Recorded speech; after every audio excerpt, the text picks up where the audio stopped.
Une perle est une concrétion calcaire, généralement de couleur blanche, fabriquée par certains mollusques bivalves, principalement les huîtres perlières. Quand un objet irritant passe à l'intérieur de la coquille, l'animal réagit en entourant l'objet d'une couche de carbonate de calcium CaCO3 sous la forme d'aragonite ou de calcite. Ce mélange est appelé nacre. Autrefois obtenu par le hasard ou cueilli par des professionnels dans le golfe Persique, les perles font au début du XXe siècle l'objet d'une culture qui a été mise au point par les Japonais du début du XXe siècle aux années 1970. Depuis, le secret de leur technique s'est répandu dans tous les archipels de l'océan Pacifique, et la Polynésie française en est le principal producteur en 2010.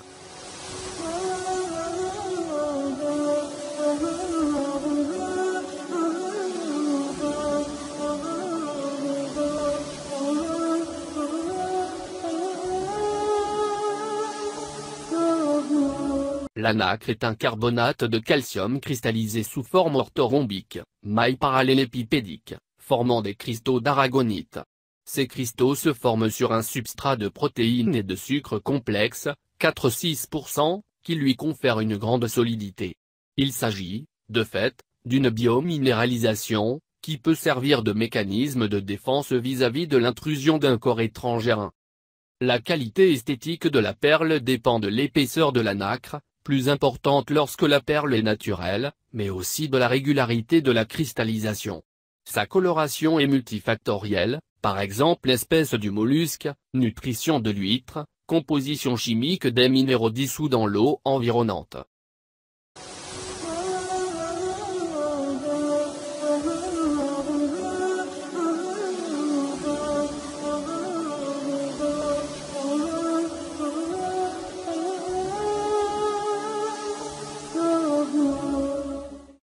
Durant la préhistoire, plusieurs tombes du Paléolithique ont livré chacune des centaines, voire des milliers, de perles et barres obliques ou de coquillages apparemment cousus à même les vêtements.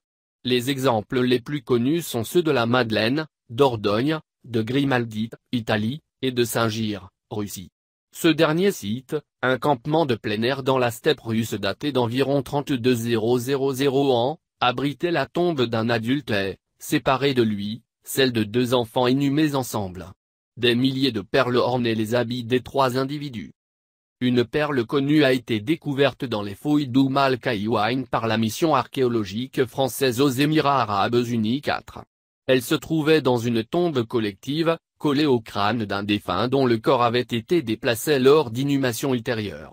Des datations au carbone 14 datent le niveau de 5500 environ avenue J.C.5. La présence de perles en contexte funéraire était déjà attestée dans la région du golfe Persique et de l'océan Indien, mais jamais avant le 5e millénaire. À cette époque, les perles étaient généralement posées sur la lèvre supérieure du mort. Au 4e millénaire, elles étaient plutôt placées dans sa main.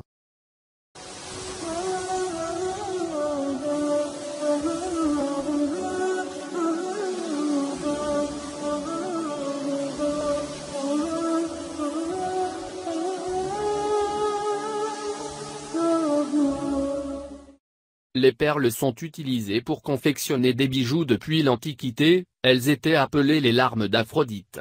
Les familles romaines qui en avaient les moyens, achetaient à leurs filles une ou deux perles chaque année, afin qu'elles aient un collier complet à leur majorité.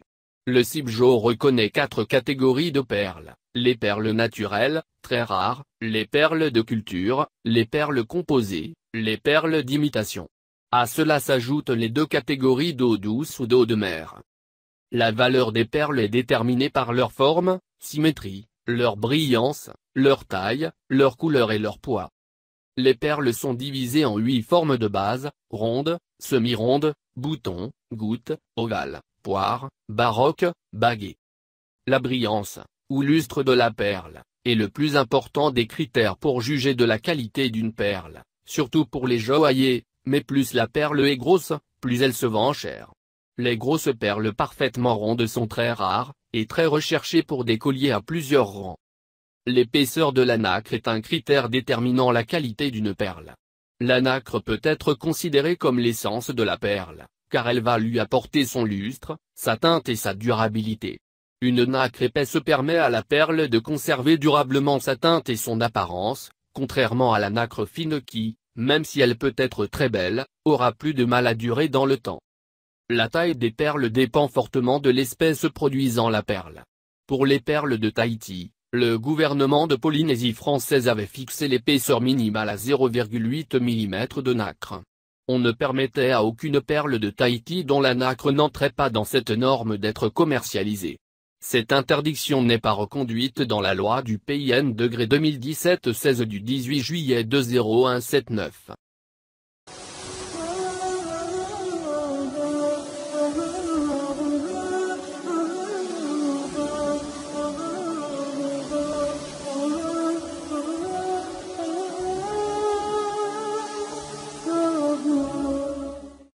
La description complète d'une perle doit indiquer forme, qualité de surface, taille en mm et couleur, éventuellement la rareté de la combinaison. Par exemple dans l'ordre cité, R à 10-25, E. Signifie, ronde, qualité A, diamètre 10 mm, couleur verte aubergine moyen clair, pièce exceptionnelle.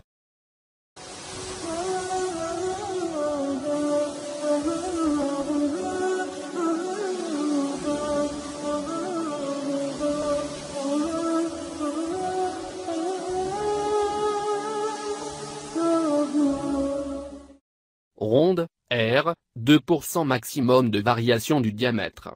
Presque parfaitement sphérique. Les perles parfaitement rondes sont les plus rares et les plus chères. Elles sont le plus souvent montées sur des colliers ou de simples rangs de perles. Semi-ronde, SR, 2-5% maximum de variation du diamètre. Une fois montées, elles paraissent parfaitement rondes mais ont une valeur moindre.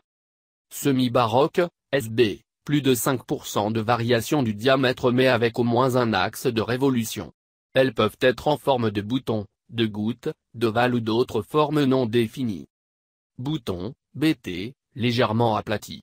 Utilisé en collier, pendant ou boucle d'oreille. La partie arrière de la boucle est cachée, ce qui permet de montrer une perle ronde, plus grosse.